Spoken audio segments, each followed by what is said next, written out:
Dr. Seema Jalani, thank you so much for joining us. Dr. Jalani, Senior Technical Advisor at the International Rescue Committee, where she leads their emergency health responses globally. She's recently joined an emergency team of doctors from IRC and Medical Aid for Palestinians who went to central Gaza to volunteer in the Al-Aqsa Hospital. And that does it for today's show. I'm Nermeen Sheikh with Amy Goodman. Thanks so much for joining us.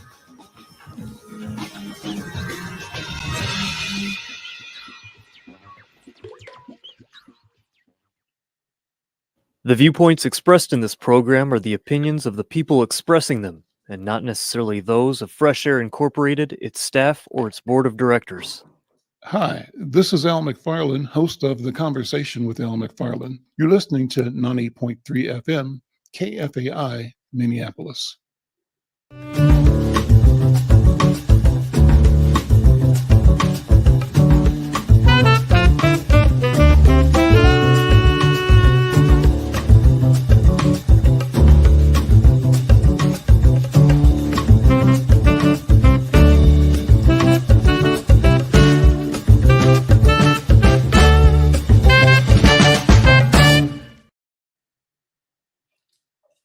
Hello, this is Irma McLaurin. I am the Culture and Education Editor for Insight News, and I am sitting in for Al McFarlane.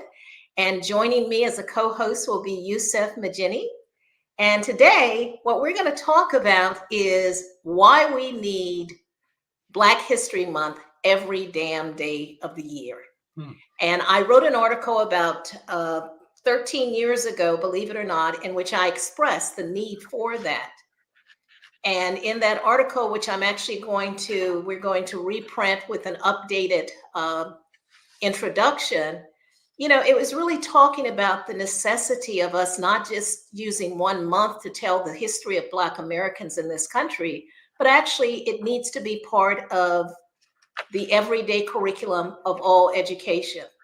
And so I'm wondering if we can pull that up, that old article, so people can see.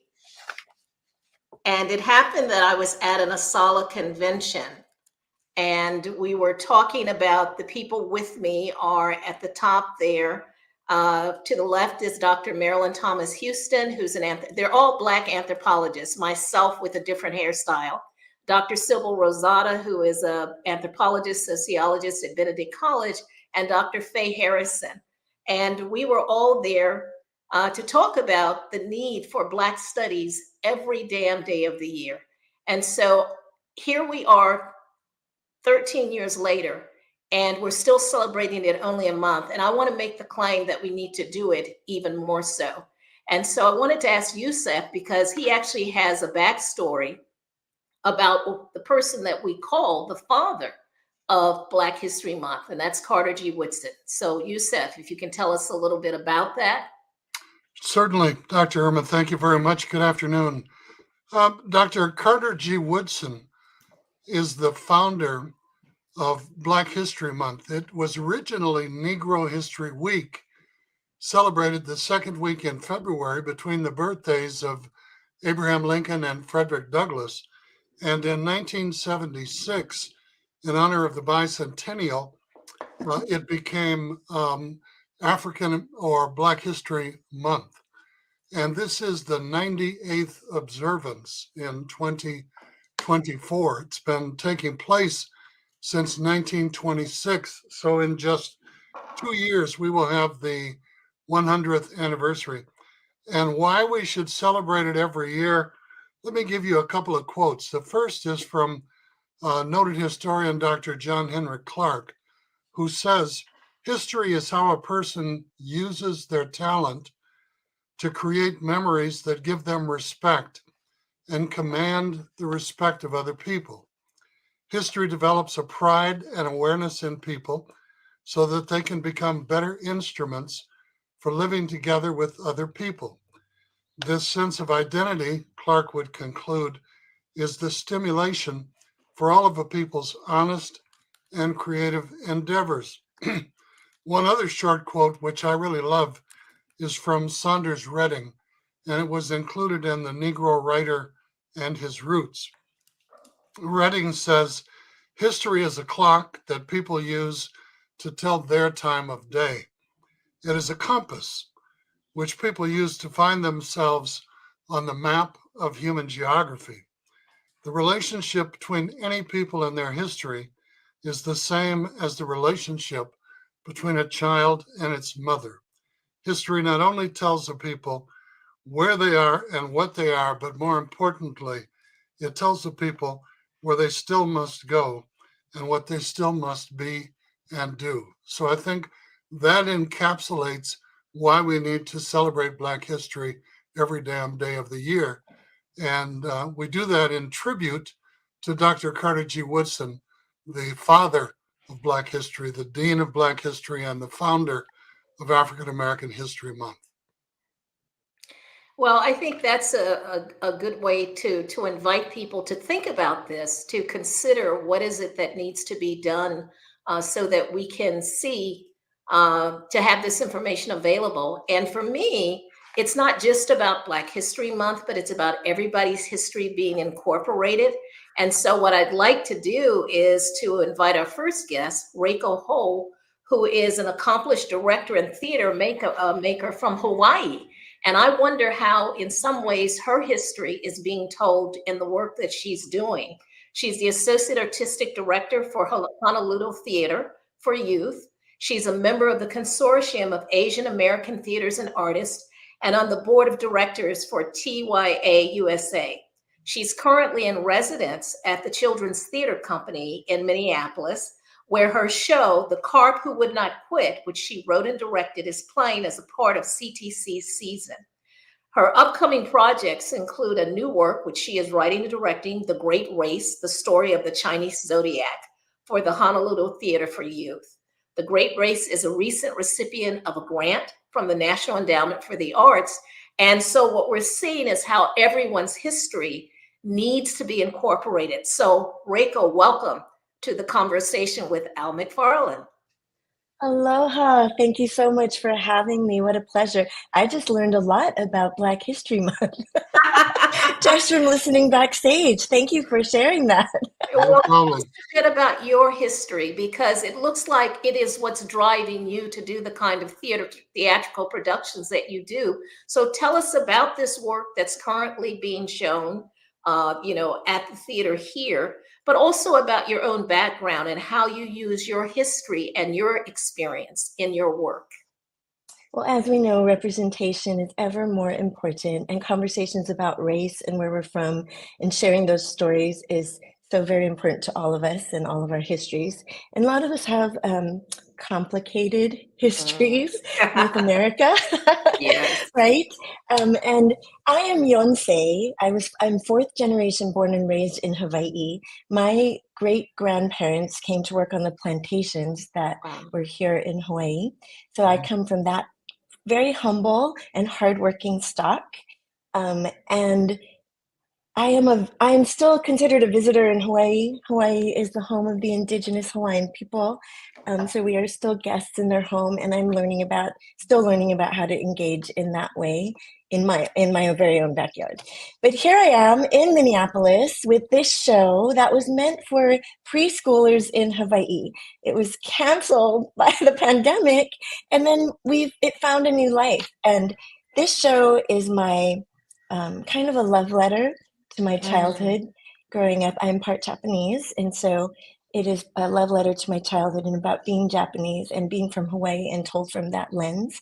So it's a very Japanese American lens, and I hope it fills people with delight and joy, because I think healing starts with delight and joy, especially with children. And I think they should be part of every important conversation. How long is the production running? We have 2 more weeks, so we have a whole lot of shows left. We're performing actually like 12 shows a week. Wow. Yes. So in the mornings we perform for the school children, the school keiki, and then we have evening performances and like 6 shows during the weekends for public audiences. And so can you tell us a bit about how do children respond to this particular story, which is about a carp, which is a fish, right? And, in Minneapolis, everybody knows about fish. So tell I us a just bit. learned about the invasive carp here. Yes. It's not that carp. Okay. It's actually a collection of 6 folktales, Japanese and Okinawan folktales, and they all Japanese folktales often have a lesson, and some of the lessons that the stories impart are perseverance, which is the carp who would not quit, right? It's perseverance, bravery, believing in yourself, gratitude, kindness to others. So those are all kind of the through lines of all the stories that are being told. And I'm so delighted with how audiences are responding. It just shows me that our stories connect us all and that they're universal.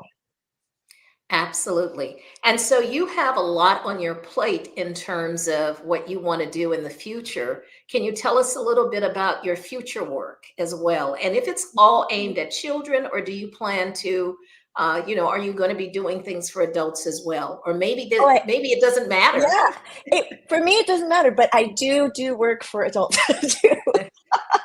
And even my work in theater for youth, I feel that there's a child in all of us, and I direct my work at families as well as children. So I hope that everything that I do creates a conversation.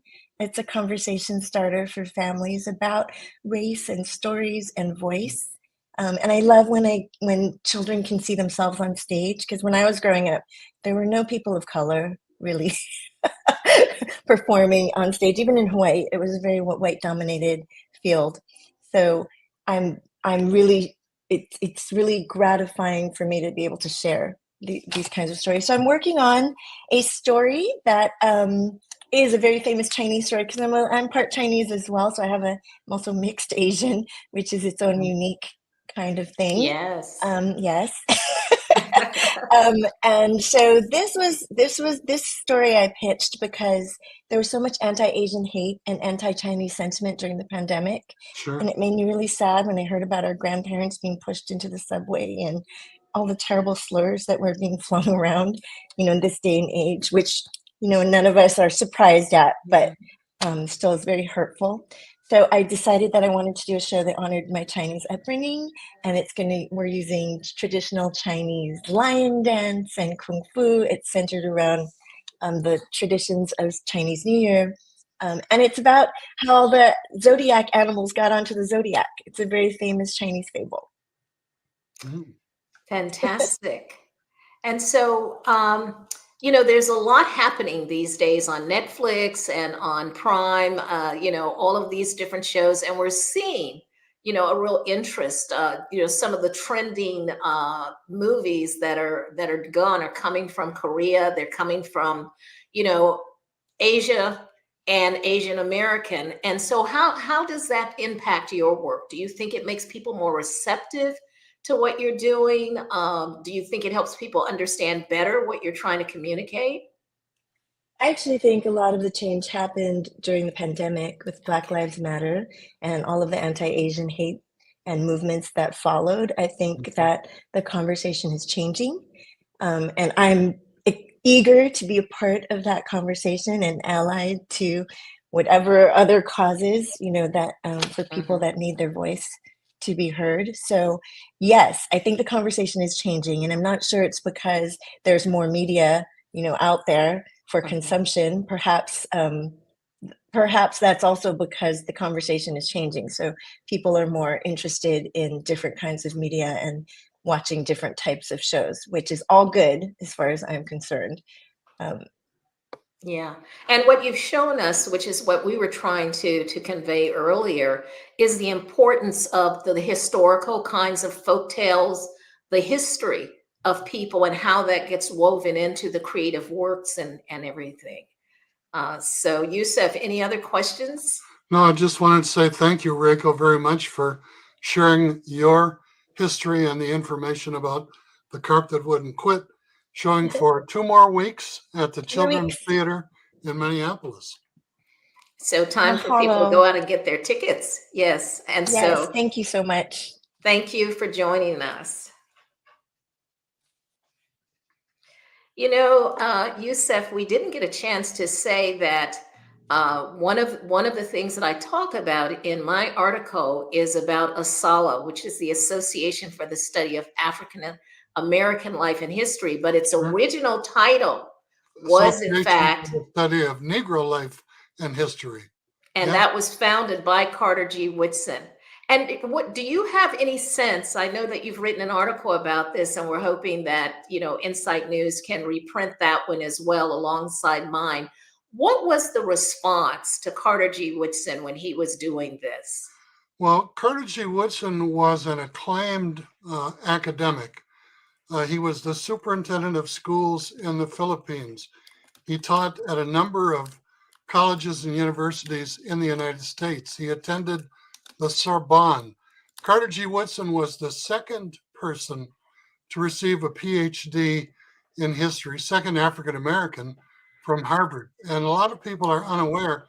He had to go to court and sue Harvard University to attain his PhD in African and African American history.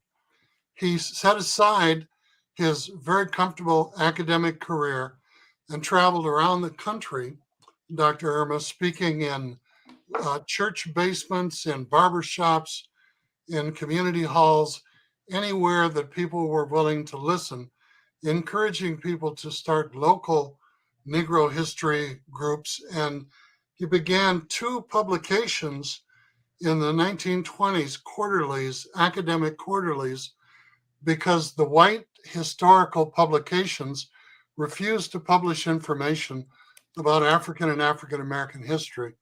And to his credit, those quarterly publications are still published to this day, almost 100 years later.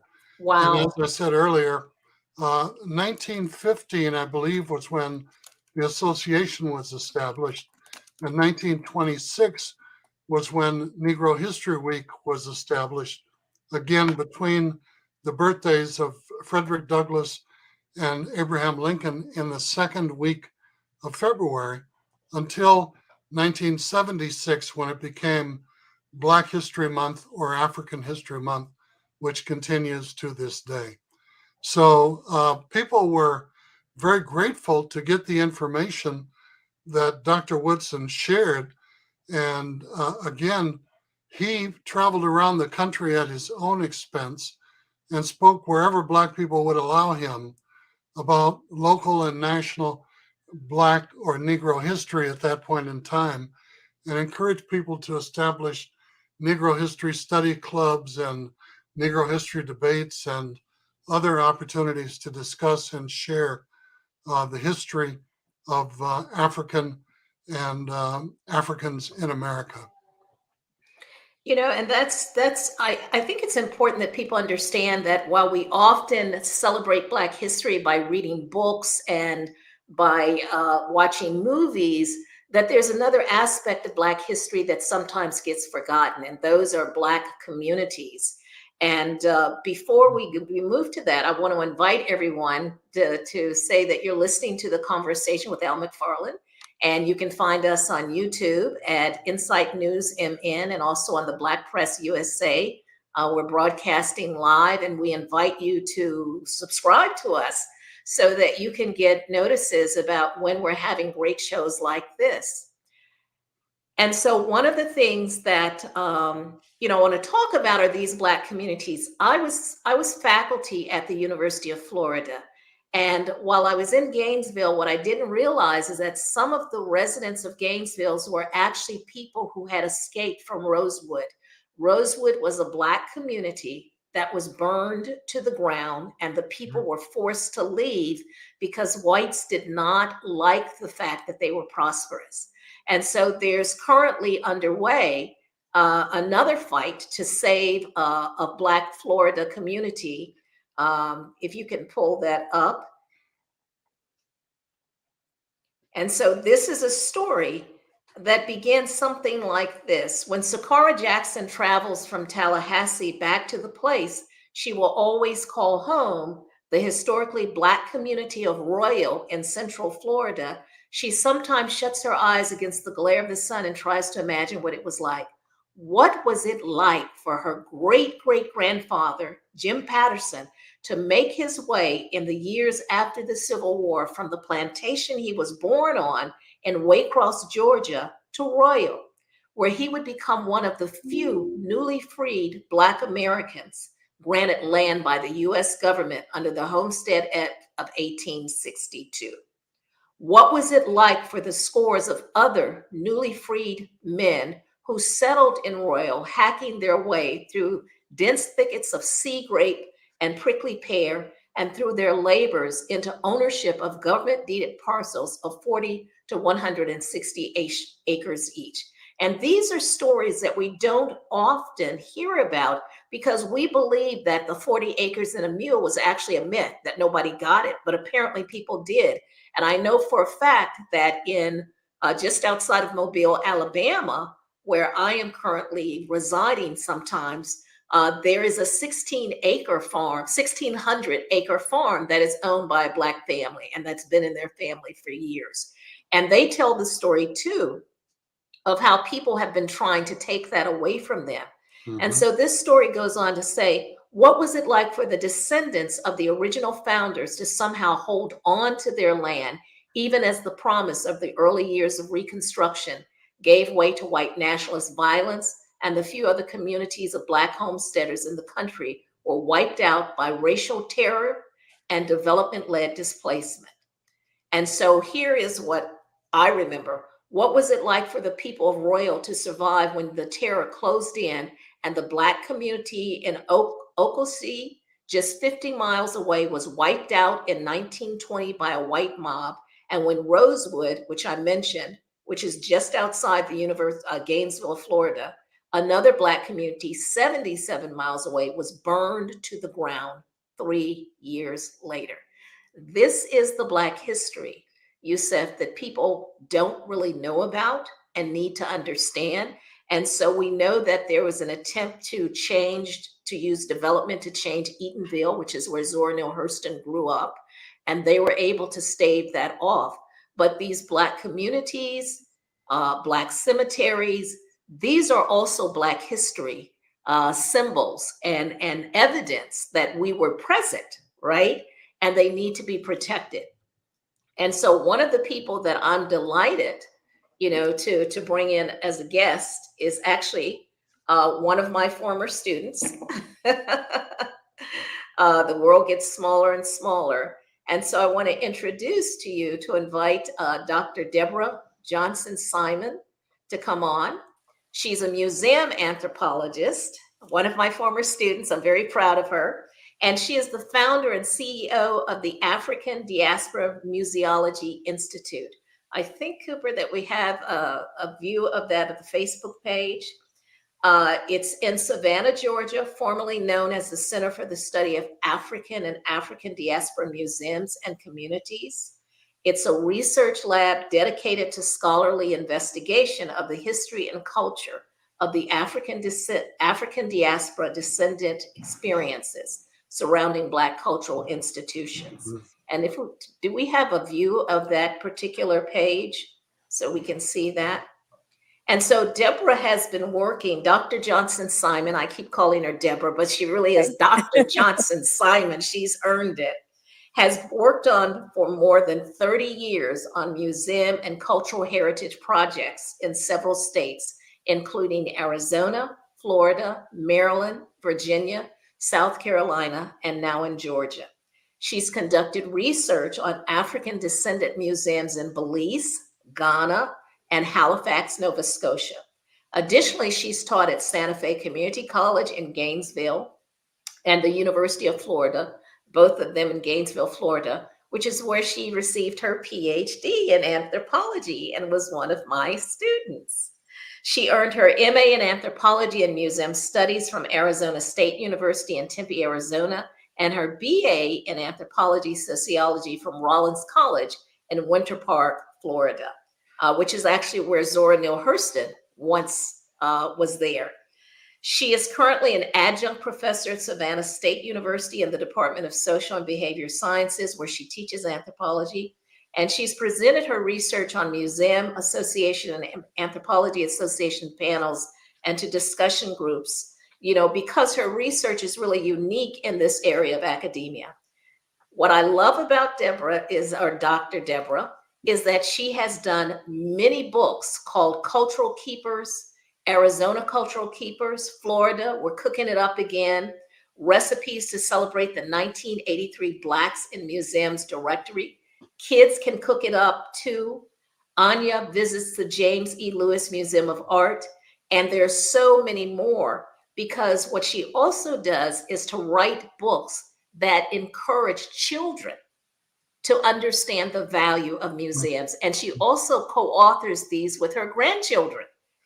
So I'm going to bring Deborah on, because what I want her to focus on is the Kaya Museum story, which documents the life and work of portrait artist and museum founder, Virginia Jackson Kaya. Is it Kia or Kaya? Kaya. Kaya. And that museum was located, and Virginia Kaya was located in Savannah, Georgia. So Deborah, tell us a bit about, what you've been doing and how important is the work that you're doing to supporting and us understanding the richness of Black history. First, thank you for having me. I think it's really special, and I don't take it lightly that you asked me. And even though you said, oh, it's kind of last minute, I'm just enjoying having a seat at the table.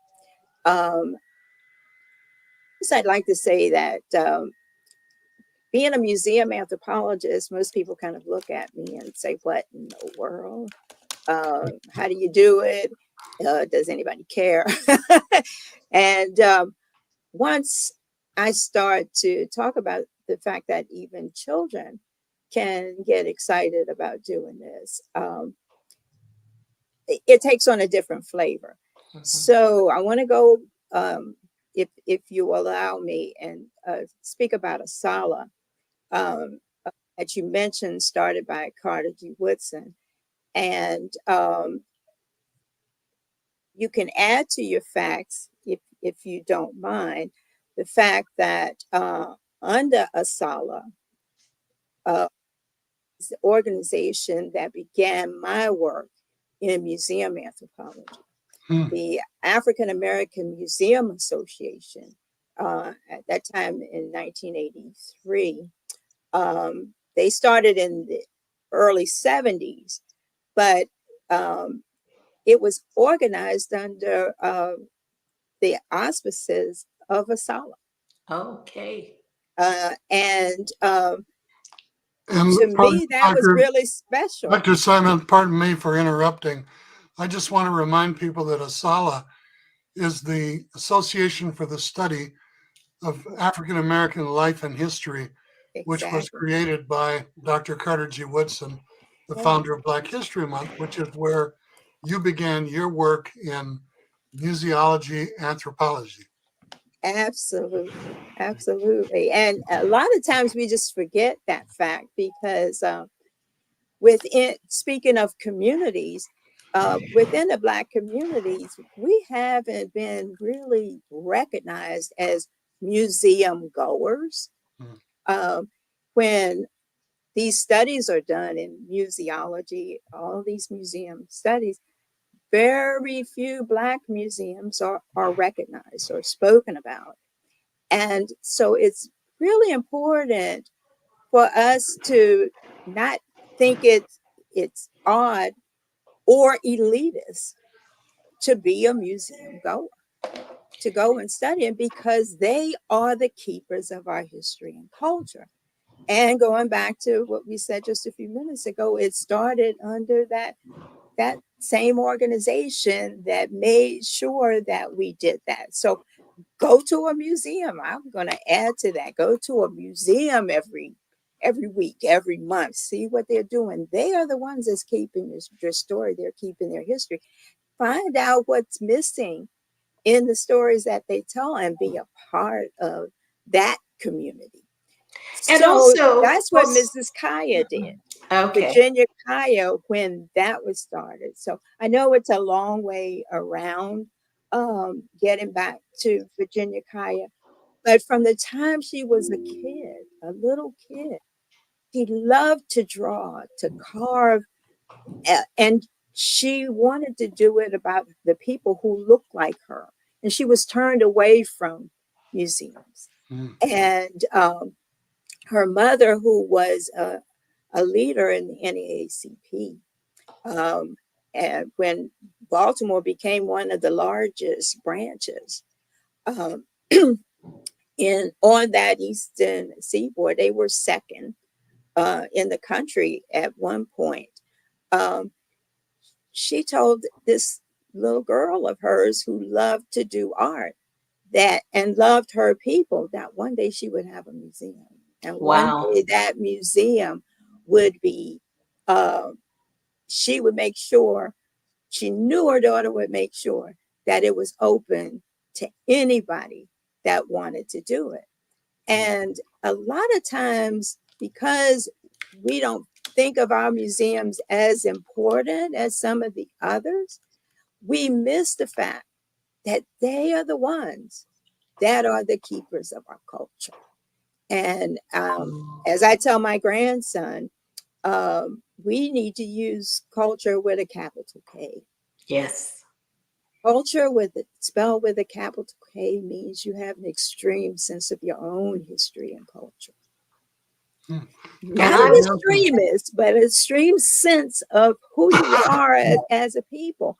And that's why it's important, at least for me, to preach that sermon 24/7, 365.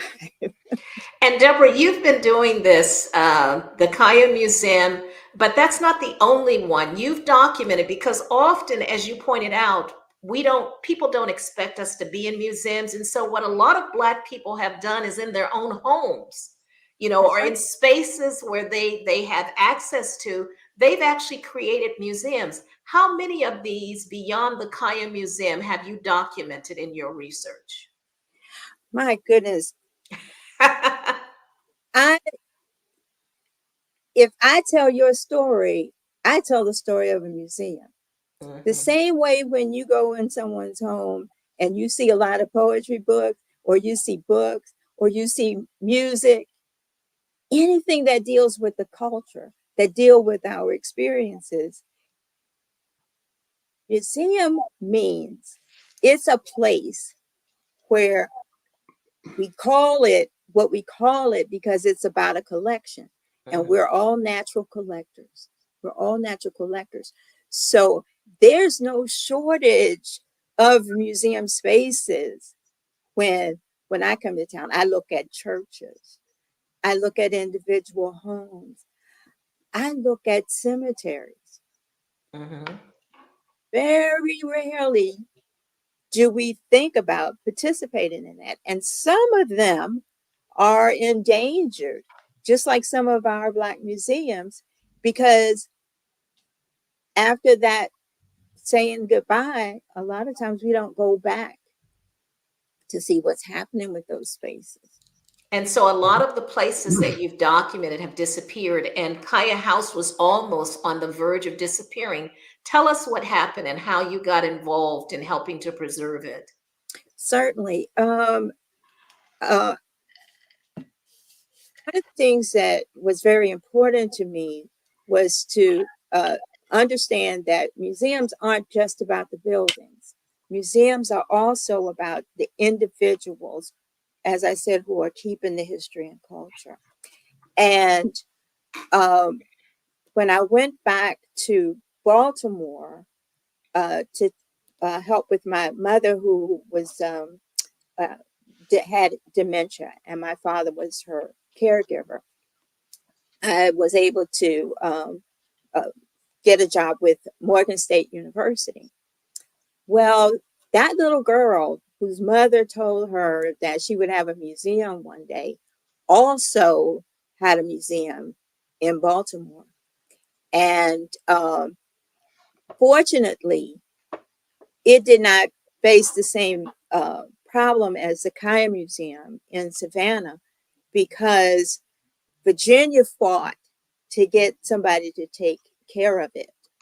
And she went to Morgan State University. So I was a part of a team that was looking at the redesign of that because it was taken over by the university.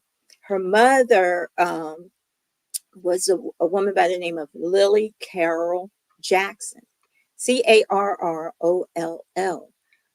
Carroll, like Charles Carroll. Those of us who know Baltimore history and know about the Carroll Mansion and those places. Well, when we did the genealogy of Virginia Kaya, and on her mother's side, they are descendants of Charles Carroll of Carrollton, one of the signers of the Declaration of Independence. Wow. On the other side of her tree, she can trace that lineage back to Africa. And so that family, the Mitchells and Jacksons, because her sister married Clarence Mitchell Jr., who was a congressman. And she has nephews that were in the Senate and City Council. And her sister was one where Virginia integrated the museum school in Pennsylvania because she was turned away from Baltimore. Not only the museums, but even studying art and being accepted into the only schools that offer the museum and art. So she had to go to Philadelphia, and she was one of, I think, 6 students at that time. She was born in 1911, so we're talking a little while ago. Yes. And so what is the status of the Kaya House Museum now? Where do things stand? Oh, I'm excited. I'm excited. In about another month, they're going to start the construction of the building. Last year, after we did the fight for a historical marker, when I say we, I'm talking about the friends. We formed a Friends of the Kaya group under ADME, the African Diaspora Museology Institute. We call it ourselves ADME. And under ADME, the Friends of the Kaya, we did the work to get a historical marker placed. And around that same time, we became, we applied for places in peril with the Georgia Historic Preservation. And it was then bought. It was in probate. So we had to get it out of probate, and Historic Savannah Foundation got it as a part of a revolving fund. And about a year ago, they went through trying to find a dedicated buyer. We were fortunate to get the Galvin Foundation, an organization out of New York who had an interest in Kyla Brownville, a historic area where the museum resides. And they were the ones that won the bid for that building. And I don't all the time use bad language, but one of the things I told them, like, now that you have it, just fix the damn house, just fix that house. Because it does not have to be a replica of what it was before, because she was so innovative with her look. It wasn't a museum as this colonial concept of what a museum is. She had her own vision, and she called her museum in Savannah and the one that she did to honor her mother in Baltimore, Museums for the Masses, meaning all of those who would normally not be welcome or appreciated. And so, Deborah, I wonder, and Yusuf, you may have some questions too, is that, I've been, sort of overseeing as you've been navigating, collecting all this information, not only about the Kaya Museum, but also just what I call Black grassroots museums. They're not sort of formally institutionalized. They're not funded by city or state, but, or even foundations. People are doing this on their own. And I know that you are the guest editor of the first special issue of Museum Anthropology that is all about Black museums. And these are not the formal national museums, but actually small museums. And I've written a commentary about one in Africa Town, because in fact, Miss Lorna Woods, who is one of the descendants of Cujo, who is one of the original enslaved people who were Africans who were brought over after slavery had ended on the Clotilda. She has collected materials about, her family, and she's created her own museum, and it's actually in what they call the Mobile Public Training School. So it sits in the back there. It's not in a formal structure. And so these are the kinds of things that people need to recognize. As you say, we're all collectors and we all have them.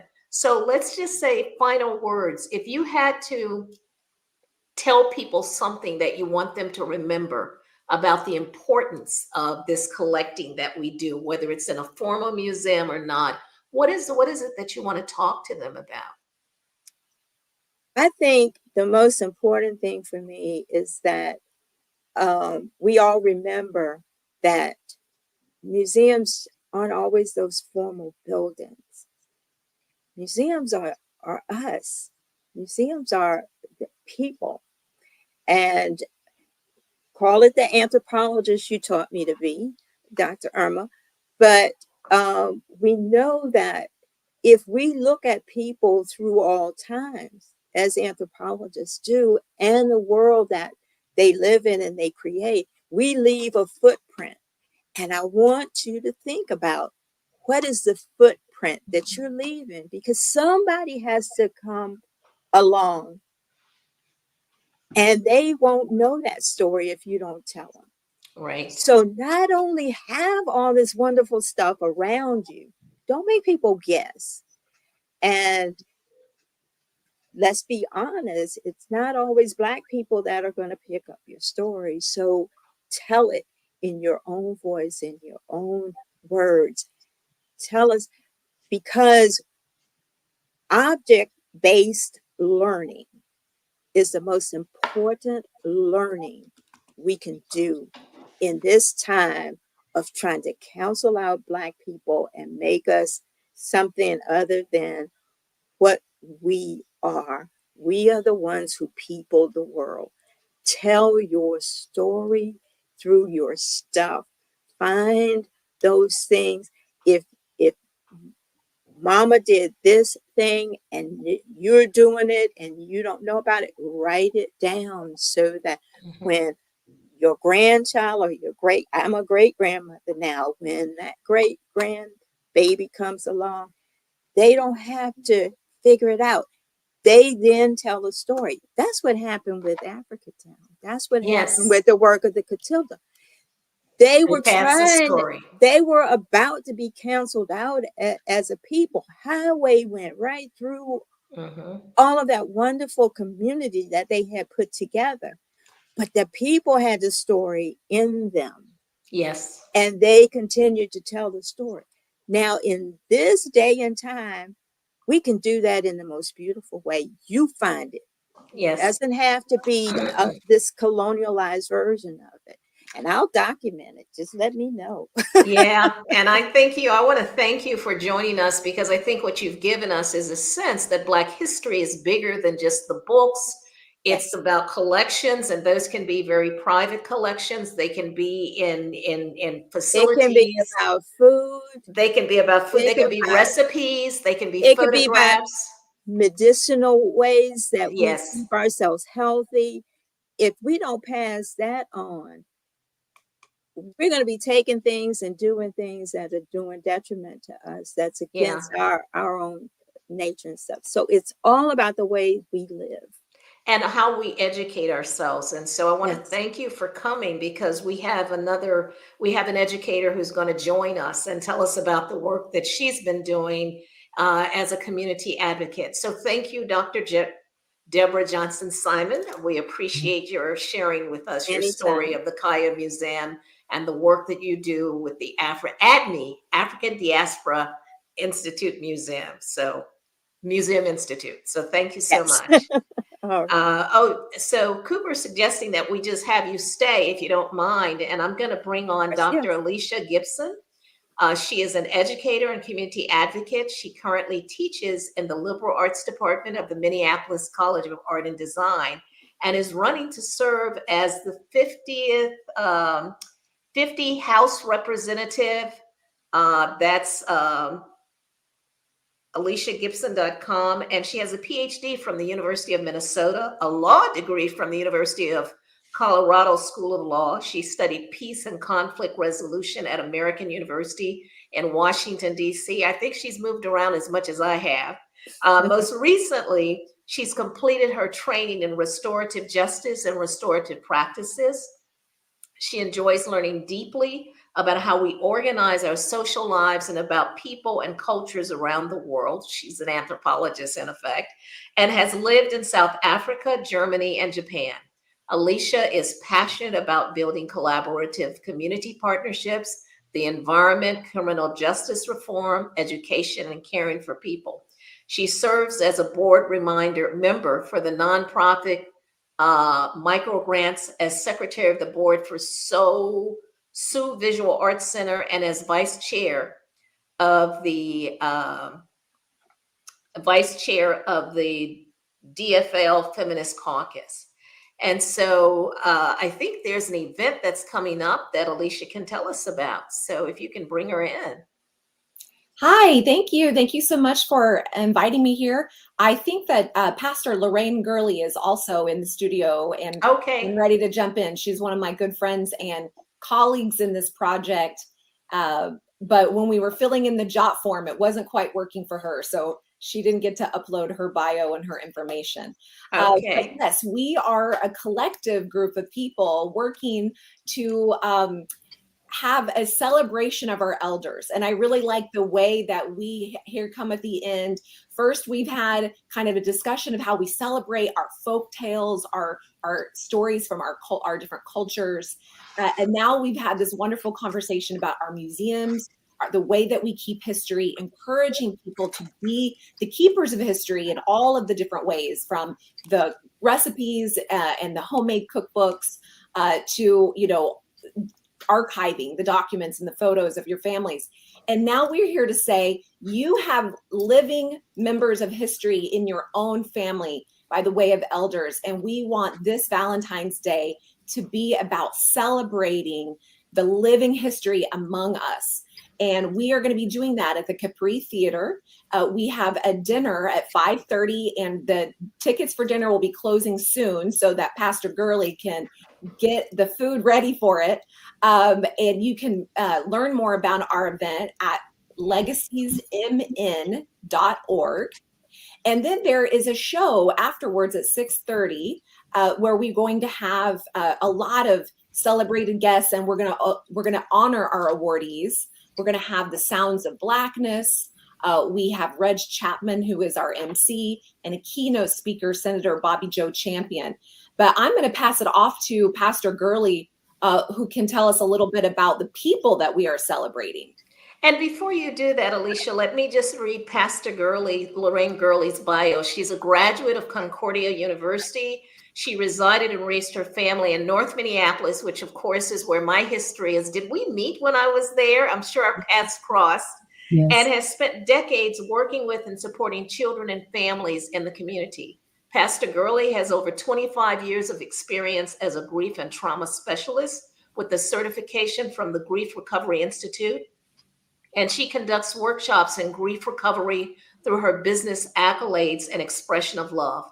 Through her business, she also provides catering and event planning for those who want to celebrate their loved ones, because celebrating life and creating community gatherings is an essential component of resilience and healing. Amen to that.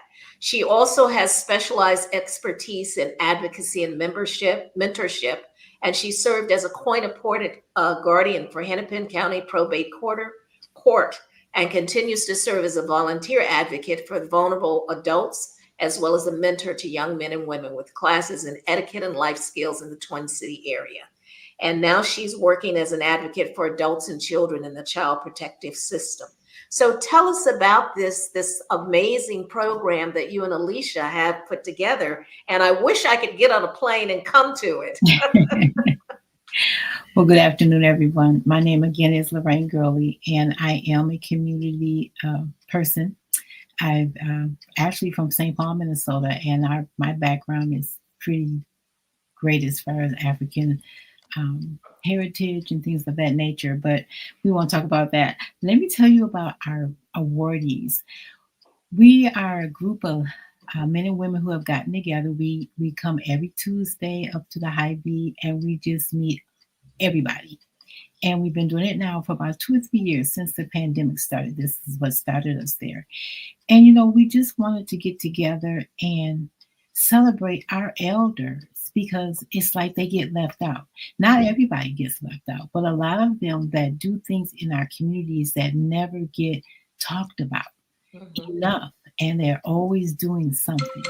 So we decided that we would showcase some of them, and we want to continue this on every year, so that we let them know how much that we love them, how much that we thank them, how much that they have given to us. We want to give something back to them.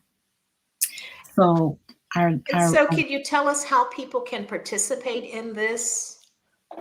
Yes, they can come to our show. Like Miss Alicia has said, we'll be putting on a celebration for our elders up at the Capri Theater on Valentine's Day. And so some of them will be getting dinner. Well, all of them will be getting dinner, and they have 2 guests that they can bring with them. And then we have a wonderful show that will happen after that.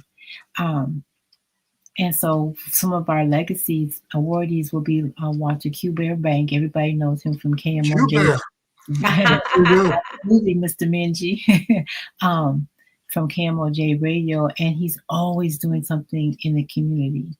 And we just love him. And he's also one of the members of our church too. But he's just a great guy all around. You can call him. He's going to tell you yes. And he just doesn't get we feel like he doesn't get what he needed to just let him know we love you, we appreciate you, and we thank you. Richard Jacolas, he has been in the education department forever. He has worked at North High School, Hall Elementary, just everywhere.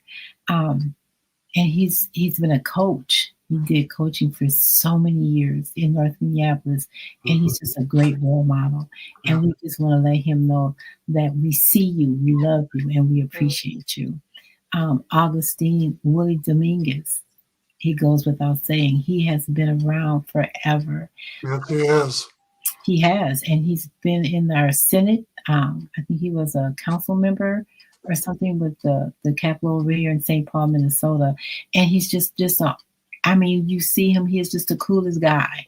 He dresses nice. He looks good every time you see him, no matter what he's going through. And he just needed to be celebrated. So we wanted to bring him in this year. We also have, oh my goodness, so many of Lucille, Shirley. We have Shirley Gardner. She does outstanding work in the community. She's grandma, great grandma, auntie, whatever you need her to be, that's what she is. She's a great lady in the church. She provides different things for the church that she belongs to, and we want to show her some appreciation as well. Is there a fee for people to come? So continue with the rest of the people. Oh, we have Chief Boosie, we call him Boosie. Oh, yes. Miss Natando was his beautiful wife. She recently passed away. He does the Storytellers Alliance, and I think that's like nationwide now. Yes. So he has some other things in the work as well. But we wanted to just show him our gratitude to him. He's just an outstanding guy. And of course, his daughter is currently the executive director of Yes. the University of Minnesota's Urban Research and Yeah. Outreach We Engagement call Center, it- UROC. Yeah, UROC, absolutely. And Makeda Zulu. Yes, Makeda. And she, matter of fact, let me just say something about Miss Makeda.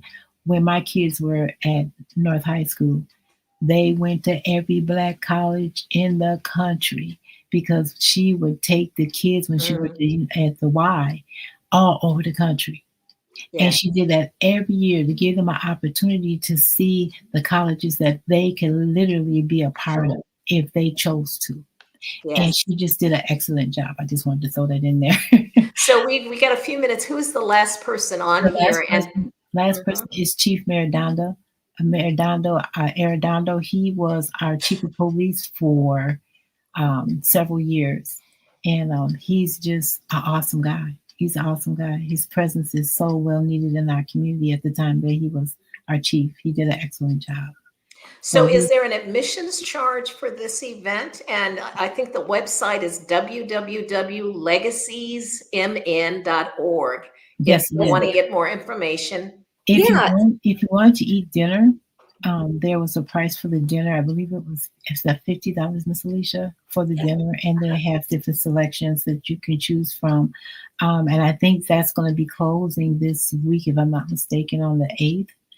So there's still time to get tickets. And if you want to see the show, it's free of charge. They just wanted you to go online and put your name in there so that they can seat you and just be awesomely taken care of. Well, I would like to at least volunteer to buy a ticket, and you can give it to someone who wouldn't be able to come otherwise. And so get in touch with me after the show, and I will Venmo you or whatever it is, so that someone can go as my guest. And one thing I wanted to say, Yusuf, I don't know if you remember me or not, but me and you worked at the City Inc. together when United for Peace was there. Different things. You and my cousin Bobby Hickman. I never forget a pretty face, Lorraine. So we've got a few minutes left, and so I'm going to ask people, as we think about sort of the range of what Black history and culture encompasses. Let's just get some final words from people. I think Reiko has already left, but she left us with a very inspiring, of what she's doing and how she is in fact preserving and carrying on the traditions of her heritage, which is quite, not just one, but multiple heritage mixed in together. What about you, Alicia? What would you say as a way to close out this discussion on Black history?